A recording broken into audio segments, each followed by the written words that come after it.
Welcome, and welcome back if you've been here before. We're giving everyone a minute or so to get in and get settled to Big Marker. Please feel free and share where you are joining from in the chat section. We really like to see this as FlexJobs career coaches. Those of you that attend webinars, where you are joining from. And while you're doing that, before we dive into today's content, I want to cover a few pieces of housekeeping. Don't worry about trying to take a lot of furious notes today. This webinar will be recorded, and we will be sending a link to the recording and the resources shared within the presentation. This will be sent out within a week to the email address you used to register for the event. So please look for that within the next few days. Also, another note is this presentation has been pre-recorded, but the Q&A following the presentation is live and is going to occur with one or two of our career coaches. So if you have a question, please put it into the Q&A section of Big Marker, not the chat section, because we'll be going from the Q&A to get through those questions that you guys have at the end of the presentation. And that really helps us keep track of all of the questions in one place and allows you to upvote or click a thumbs up if someone else has asked a question that you are interested in as well, so that we can sort of prioritize which questions are the most popular, because we usually can't get to all of the questions that are asked for the Q&A, but we can guarantee that you will learn something. So let's go ahead and dive in. Here are the topics that we will talk about today as we cover how to put together an action plan for your job search. We'll talk about developing a tracking system. We'll talk specifically about some critical remote job search to-dos that need to be done specific to looking for remote jobs.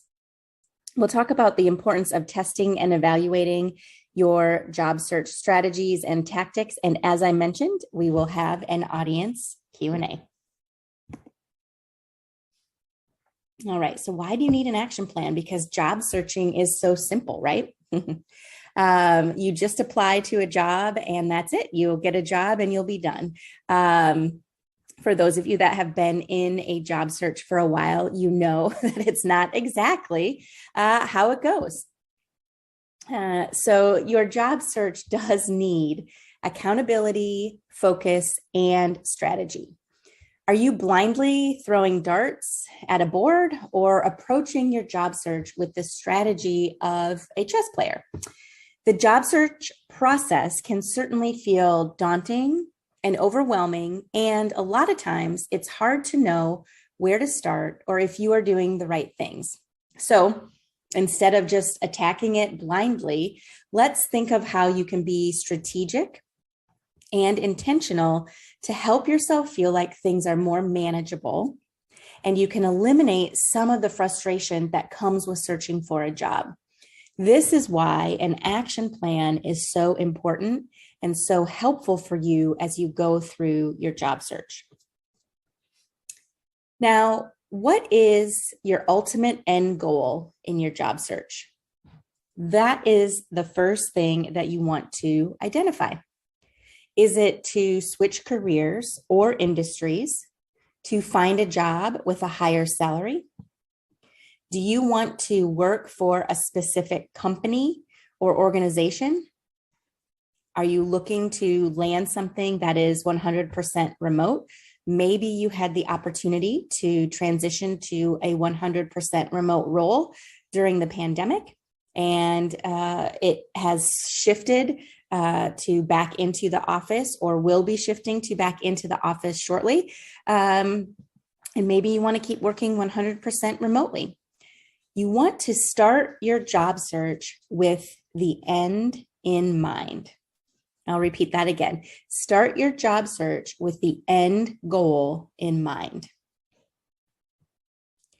Next, think of your job search action plan as a course syllabus, as if you were in school. You don't typically complete a course in 1 or 2 weeks. It definitely or generally, takes around 15 to 16 weeks to complete a course. Similarly, a job search is not a quick process either. A typical job search takes at least 3 to 6 months, and it can feel really daunting to approach it as one large task to complete. So even though we have our end goal in mind, the goal that you've set, just as you would in a course or in a class that you're taking, break your job search down into smaller, more manageable weekly and daily tasks for yourself to complete so that you can actually feel like you are accomplishing something and making it more manageable. Giving yourself deadlines will also help you to keep yourself accountable. Okay, so part of accountability is having a way to see and track what we need to hold ourselves accountable.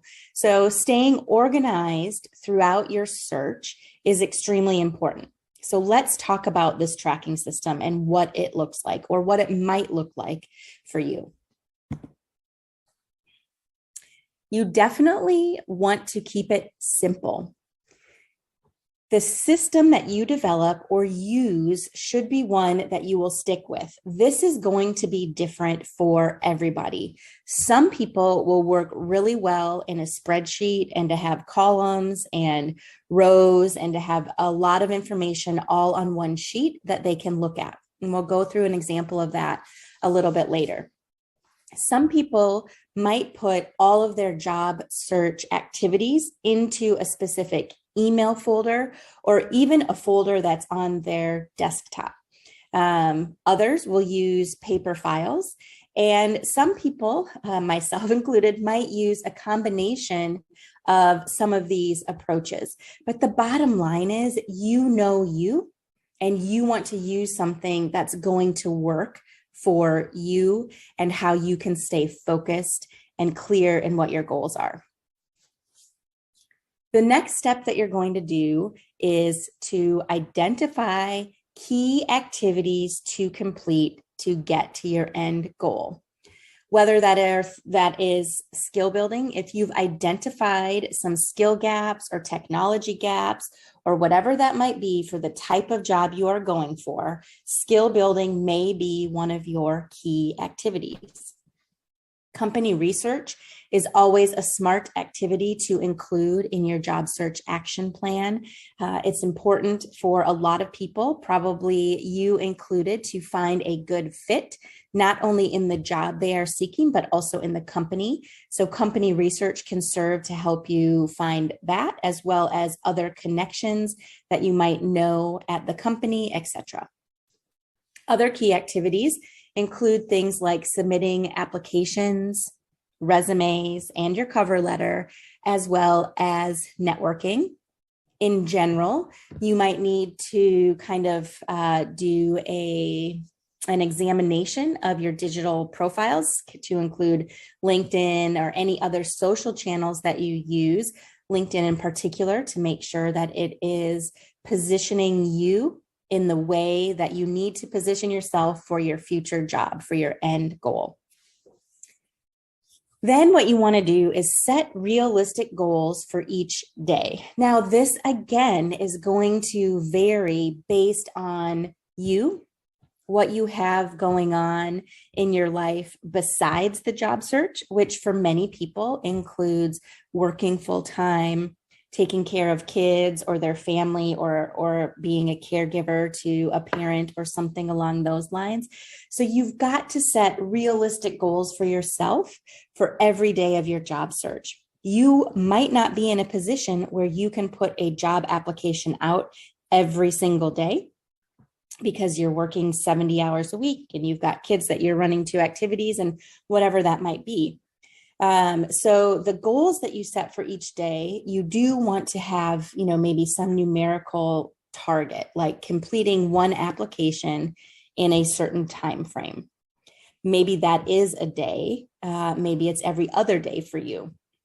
Some other things, and I say that with job applications because those typically take the longest in terms of sitting down to apply for a job with tailoring your resume and your cover letter and filling out the online job application, which is what a lot of us do. Another goal that you might put together is adding one networking contact or following 1 to 3 companies per day so that you're getting consistent logging into LinkedIn and becoming more visible there. Maybe you complete research on one company a day or 2 companies a week, or whatever you feel like is going to be realistic and manageable for you as you go through your job search every day. Finally, of the simple action plan, the last step is to track your progress. Be sure to track your progress by using tools such as FlexJobs My Job Search Checklist, the Job Search Action Plan Worksheet, and the Job Search Tracker. And we'll go over these in the coming slides. Keep in mind, we aren't just tracking our progress to make sure we keep moving forward, but also to manage our expectations and to remain calm when we think nothing is happening. Job search and your job search will always take longer than we think it should. And so we want to make sure that if we have all of these steps in place, we're going to be able to see the progress we're making and the steps that we're taking to get to our end goal. What many people don't realize is there is about an 8.3% probability of getting a job interview from one application. So what does that mean? Well, on average, it takes 10 to 20 applications to get one interview. Over time, experts have estimated it can take roughly 1 month to find a job for every $10,000 of salary you would like to earn annually. So in theory, or to kind of illustrate this example, if you were looking to earn $60,000 per year, it wouldn't be unreasonable for a job search to take 6 months. I mentioned on the last slide, the My Job Search Checklist. This is an interactive way for FlexJobs members to stay organized directly within the site. Now, this is FlexJobs member specific. If you are not a member now and you would like to see that, that can be found as a FlexJobs member. However, there are 2 other resources that we have on the FlexJobs site that you can access whether you are a FlexJobs member or not. And the first one is our downloadable job search action plan worksheet. And I want to share that right now. So give me a second to call that up.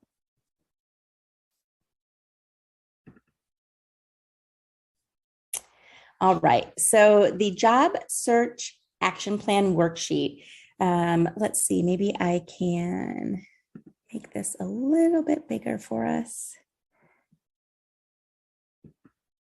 There we go. This really lays out sort of your syllabus plan, your course plan, if you will, because it will take you through your complete steps for the job search or putting together an action plan, and it has the items that you want to target. So once you kind of do your self-exploration and know your target industries, your target job titles, and your target companies, you'll be able to go through and identify your goals and tasks, and then set deadlines for them. And we've created a sample course syllabus, if you will, so you can list your tasks and the due date for each of those tasks. Also, we've given you some ideas for activities and links to important resources on the site that can help you get through filling out your job search tracker and being able to be set up for success. This document will allow you space to personalize your plan. Again, the suggestions are here for what you might want to or need to include in your plan. So this is the job search action plan worksheet. You can find these already in big marker in the resources or handouts section in the platform when you are looking, and you can click on those links and they will be right there. The second resource that we have for you is the job search tracker spreadsheet. These are mouthfuls. This includes 4 separate sheets in the file, if you will, that include keeping track of your job applications. There's a lot of information here so that you can note the job that you apply for, any specific details, a link to the job posting, what follow-up you took, if you have any connections to the company or any contacts, and specific notes on the job applications. For that company research that we talk about, and that is really important in your job search, we have a company research sheet as well. So you can kind of write down the important information, or record rather the important information about the company that you discover in your research. We added a tab here for interviews, so you can track what interviews you get, who the contact information or the contact person is, or who will be interviewing you, what type of interview. You can set follow-up reminders for yourself. And then finally, skills and training. If you remember, there were some skill building could be a part of your job search. And so if there are some skills that you need to build, or things that you want to add to your resume, or to make you a more competitive candidate for the type of job you're looking for, you can record those here on this job search tracker spreadsheet.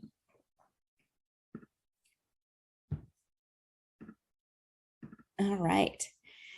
So again, these resources will be customizable. The job search action plan, the job search tracker spreadsheet are customizable for you to use to meet your needs the way that you need to meet them. So you might use one, you might use both.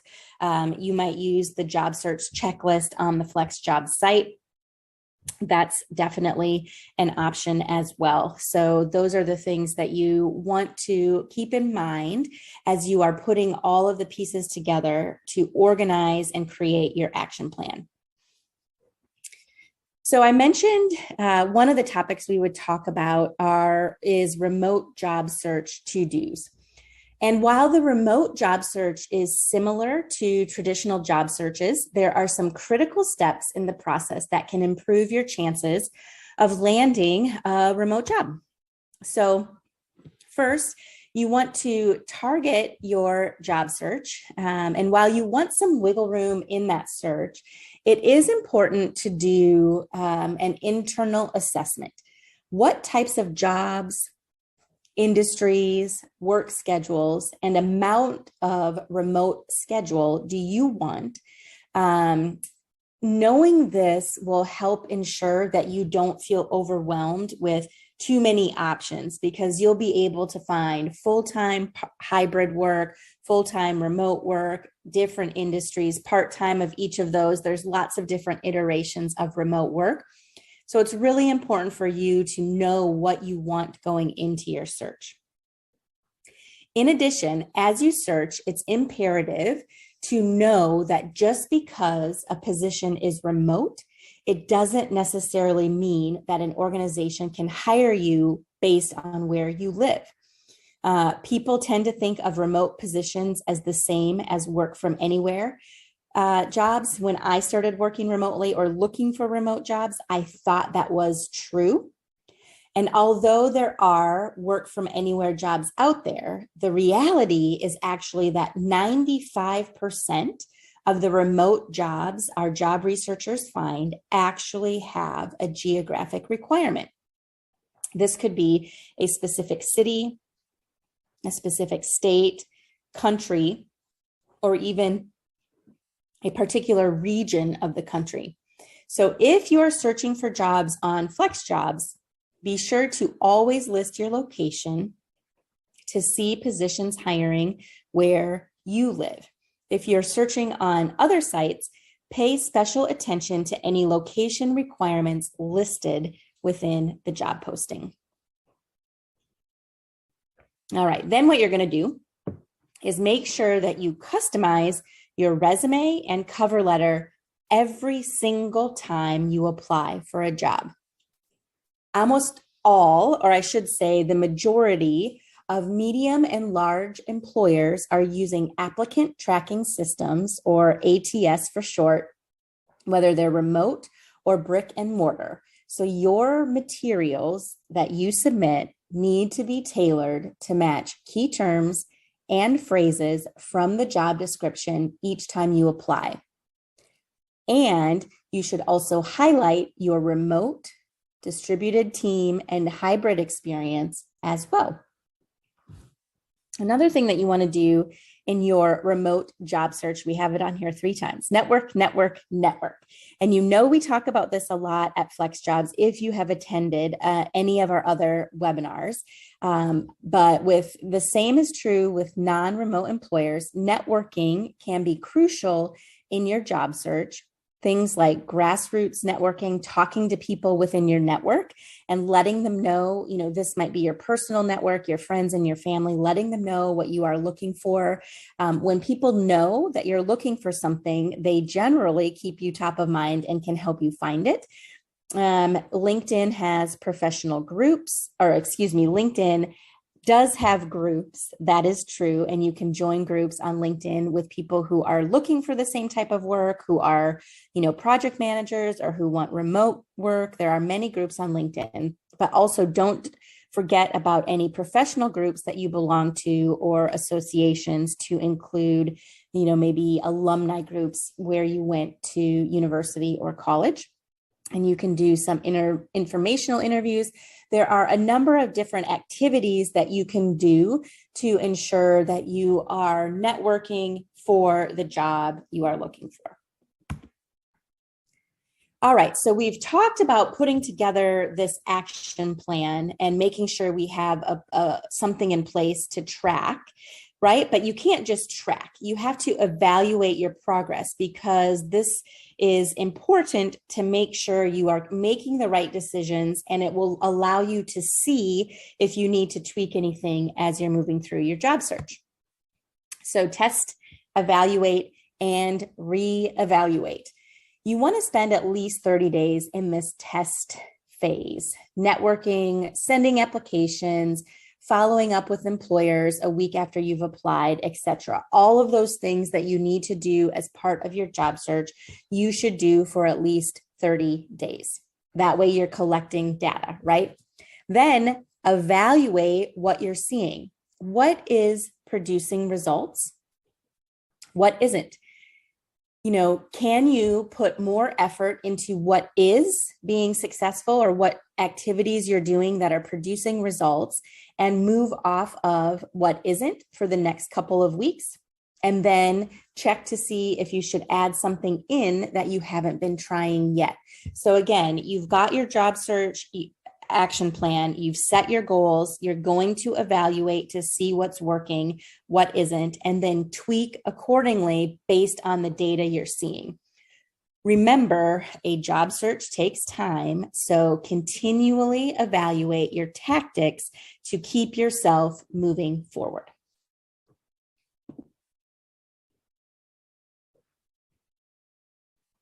All right, so what do you do next?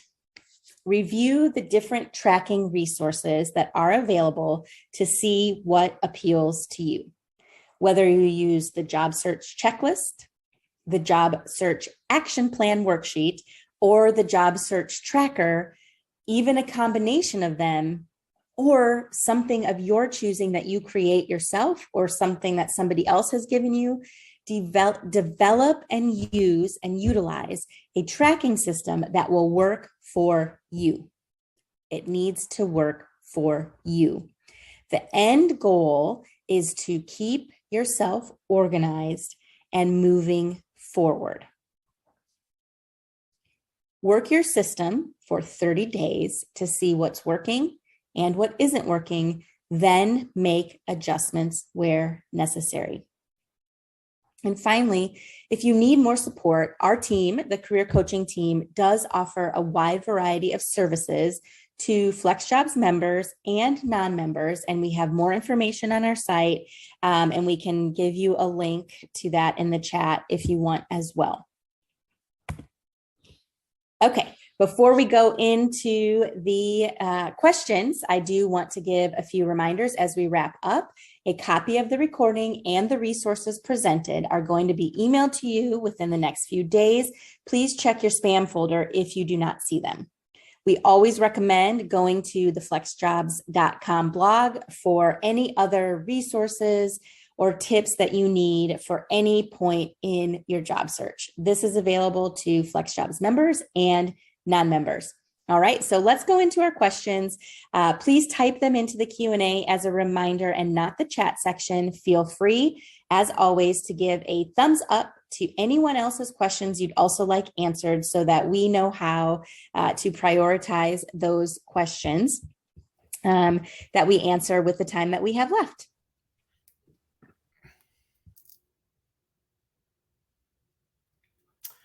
Okay, my name is Doug, and I am one of the career coaches here at FlexJobs, and I'm happy to join you here today for the Q&A portion of our webinar. If you would be so kind, would somebody go into the chat box, please, and just put in there that you can hear me. Just let me know you can hear me on your end before we dive in, and I see some people doing that. Hey, thank you so much. Appreciate that. Well, good. So on that note, since you can all hear me, let me jump over here to the Q&A portion and begin to look at some of the questions here that we've got. And we'll kind of start from the top and answer some of these that have gotten some of the greater amounts of votes and see what we can learn from here. Okay. If you're customizing your resume each time you apply, what does that mean about your LinkedIn profile since there is only one profile? Very good question. Yes. So what I want to encourage us to do is to kind of shift our mindset a little bit about what a resume really is, I should say, for starters, and what the objective is, what it's trying to achieve.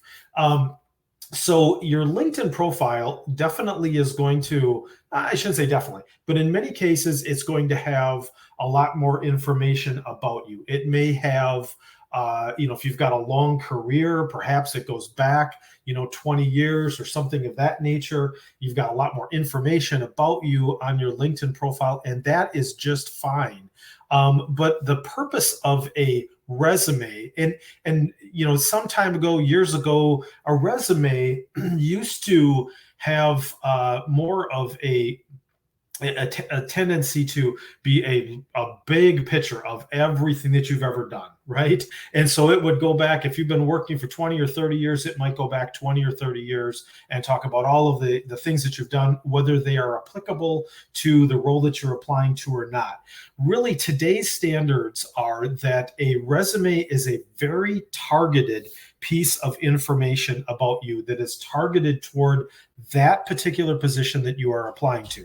Now, that doesn't mean that each and every time that you apply, you have to rewrite your entire resume. It's not necessarily that. But let's just say you're applying into positions for an operations sort of position, but you've also got background in, customer success. Well, if you're going to apply to both of those areas, each of those may be two different resumes in general, and then each time you target and tailor that. So if you do have a more extensive background that's demonstrated in your LinkedIn, that's okay. That's totally fine, and you can leave it that way, considering and keeping in mind that your resume that you're designing is to try to attract the attention of that particular hiring manager for that particular position. Oftentimes they will understand that your background may be more extensive, may include some other things, but it's really, think of it in this way. A store may sell a whole lot of items, but when they put out an advertisement, they're putting it out for a certain thing. They're trying to draw your attention into something that they're selling for a particular item. and they don't have to list everything that's in the store to gain your attention for that. Not That's a kind of a simplified version of what I'm trying to say, but essentially think of your resume as that. It's a targeted piece of information to gain their attention. 90% of the time, when a recruiter has looked at your resume and they have interest, the next place that they're going to go is going to be your LinkedIn profile. And so keep that in mind. But at the same time, once again, I'm starting to repeat myself, but resumes are targeted. LinkedIn can be broad. The next question, I recently updated my FlexJobs resume profile, added my resume, and made my profile active. Wonderful. Is there anything else that I need to do in order to be searchable by employers on FlexJobs? Keyword searchable. Yes, you're active, so you are searchable. You've got a resume in there. I would also encourage you to make sure that you're filling in the profile information about your, summary, background. Even though some of that stuff may be within your resume, make sure that that information, work history, and so on is within your profile. You don't necessarily need to do this, but there are other things that you can do to make your profile a little bit more robust. Say things like assessments, keeping in mind that if you don't score over a 70% on an assessment, and some people worry, oh my goodness, what if I only score a 50 or 60% on an assessment? If your assessment score is not 70% or greater, it won't display on your LinkedIn, on your FlexJobs profile. That in mind, this is what I really want to encourage you. While certainly you could be searched for and found on FlexJobs by your profile, by an employer, I really oftentimes recommend people being very focused on making sure that their LinkedIn profile receives a lot of attention. Now, that is a place where you're going to more likely be found by a recruiter. Recruiters comb LinkedIn on a regular basis looking for candidates. So make sure that the title section of your LinkedIn profile is rich with keywords of the skills and the things that you bring that a recruiter may search for. And your about section in there is also complete and very well loaded with keywords that recruiters may search for. So if you want to be found by companies that are searching for people to fill their jobs, definitely it's good to have your FlexJobs profile complete, because there may be searches there. But I want to definitely draw attention to LinkedIn.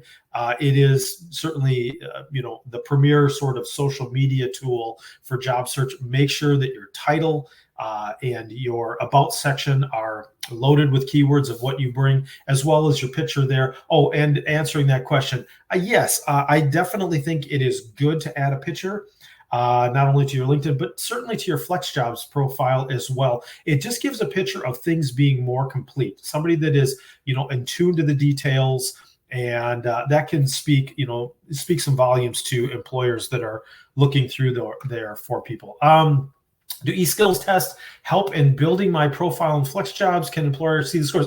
That's a great question. We just kind of answered that one. So yes, they can see them if they are listed as a score that is 70% or greater. My realistic goal is to go on the site, and I'm assuming perhaps maybe FlexJobs, or maybe they mean other sites, and search a job in my industry and to read one job post, just one. I feel productive, but also think I need to do more. When I think about doing more, I end up doing less or not doing anything. Is there something else I can do than just reading one post for the day? Is there anything, or is there some other approach in order for there to be more productivity and not feel overwhelmed by the job hunt? Good question. And I think some of that was certainly touched on by Tony in her presentation. We certainly understand that job search can be overwhelming, and sometimes we can tend to read job posts and be a bit overwhelmed to even apply. And this is a little bit of a side note. And so if I can just kind of digress for just a moment, if you are reading job postings and thinking, oh my goodness, I don't have all of those qualifications. Oftentimes that can make us feel a bit discouraged. Perhaps we could even draw back and not even apply. But I do want to encourage you that if you meet 60 or 70% of the requirements that are listed in a job post, go ahead and apply. Oftentimes, job postings can be a bit of a wish list, right? They can oftentimes include things in there that are, not necessarily deal breakers. Sometimes are just things that might be nice to have, qualifications. But if you're matching 6 or 7 out of 10 of the qualifications, for example, 60 to 70%, go ahead and apply. But with regard to this question, obviously, if you don't apply at all, if you're just kind of reading them, that can be good in the sense that you're getting the idea or the scope of what's out there for positions, perhaps what the qualifications are going to be for the type of field or industry that you're applying to.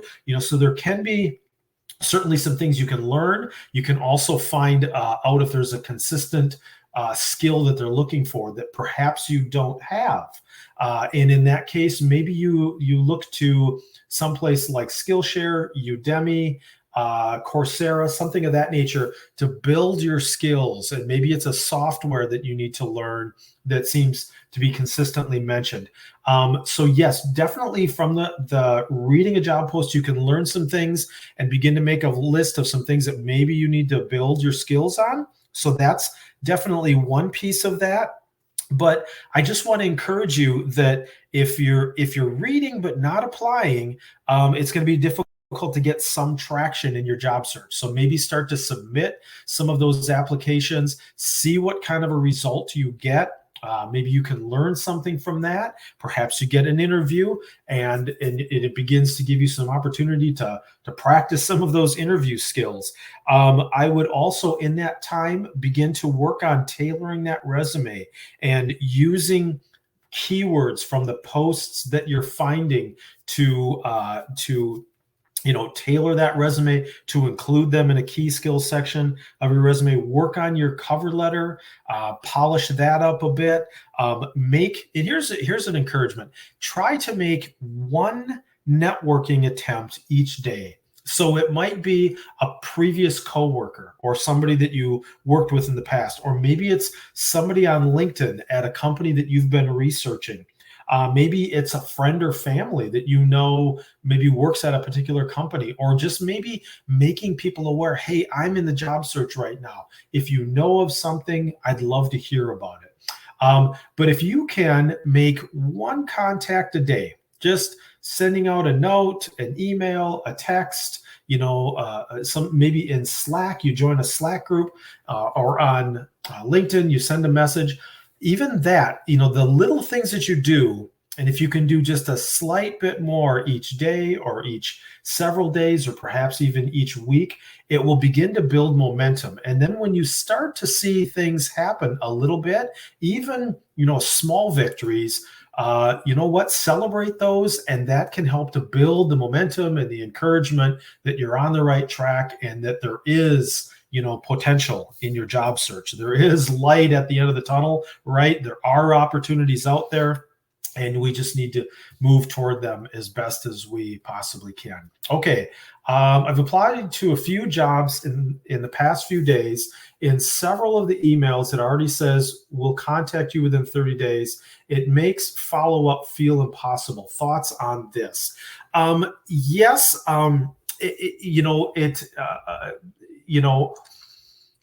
You want to respect if they are saying, please do not contact us. We will contact you within 30 days, something of that nature. It does kind of tie your hands a little bit. I completely understand that. One thing that, it may, and it's hard to tell because I've got, just one little small quote, we'll contact you within 30 days of what that might be. In certain cases, that could be an auto response from an ATS that's just saying, hey, just confirming we got your resume. It doesn't necessarily, in that case, it may not necessarily mean, I should say, that the resume was reviewed by a human. that a person actually saw it. Sometimes ATS will just auto generate, like you submit a resume, an application, and sometimes we get them really quickly. And what those can mean is, in some cases, is that your resume was not seen. It kind of got caught in an ATS, and perhaps somebody may not see it.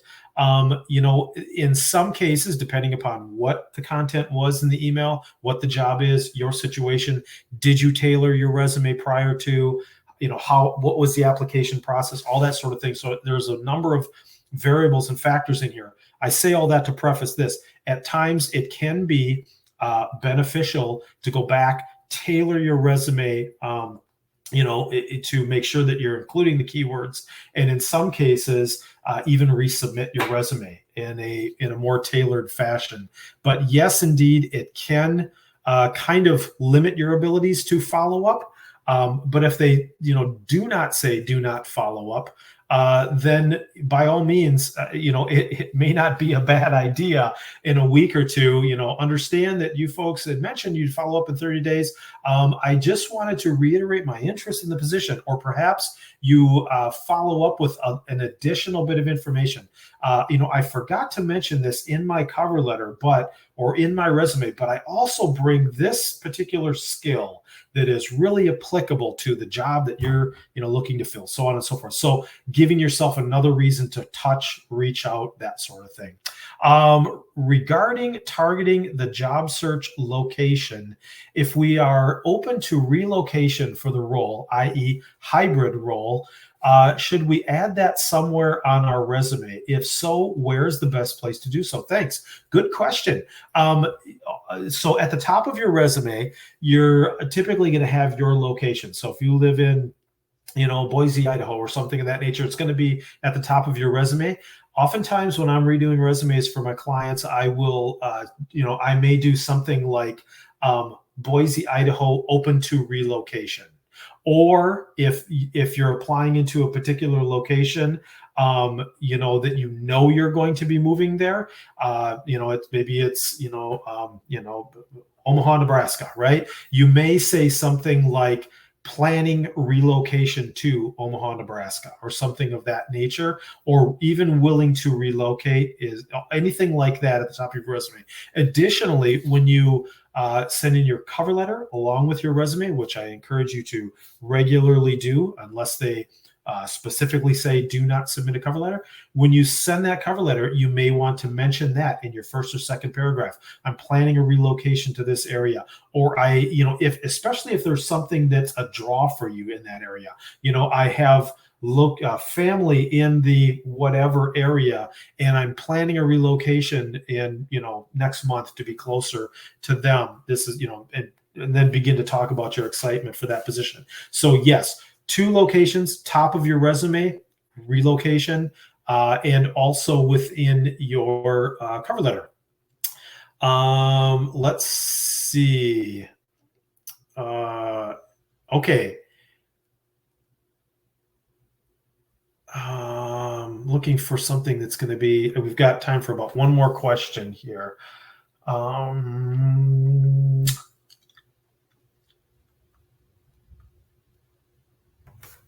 Okay.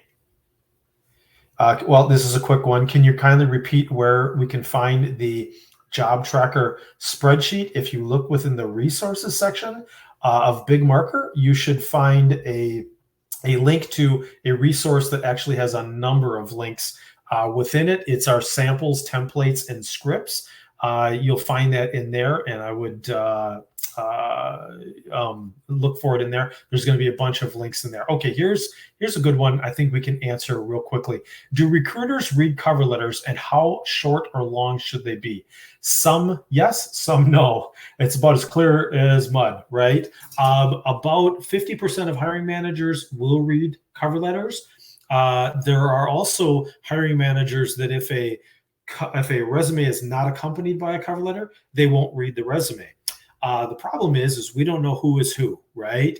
And oftentimes people say, oh my goodness, if only half of the hiring managers are going to read them, I really don't feel it's worth the time there are statistics that are pretty high. I think it's in the 70s that have actually indicated that there are hiring managers that said, hey, a resume that was maybe too weak to grant a cover or to grant an interview was actually, they actually granted an interview to somebody with a weak resume because their cover letter was strong, or explained their situation, or helped to give insight into job transitions, or a break in their career, or a passion why they're transitioning or changing careers. So a cover letter can actually be a really good tool.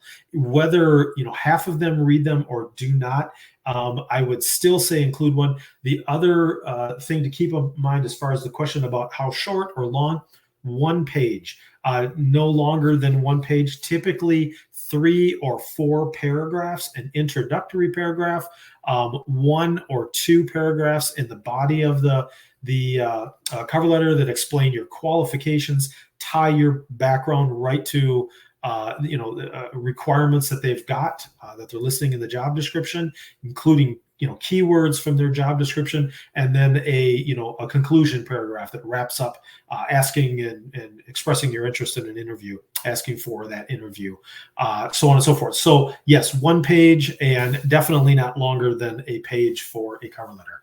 Okay, well, I tell you, lots of good questions, and I'm sorry we didn't get to all of them. You folks have got just a bunch of great questions here, but I'm glad we were able to answer some of them. Once again, we are just always so grateful for you folks to be here joining us for these webinars here at FlexJobs. I speak on behalf of our whole coaching team and all of us here at FlexJobs. Thank you for being here. Thanks for being a part of FlexJobs. And we just encourage you to watch for future webinars as they come up, and attend those and join us for those as well. All right. All the best to all of you in your job search, and have a great day. Bye now.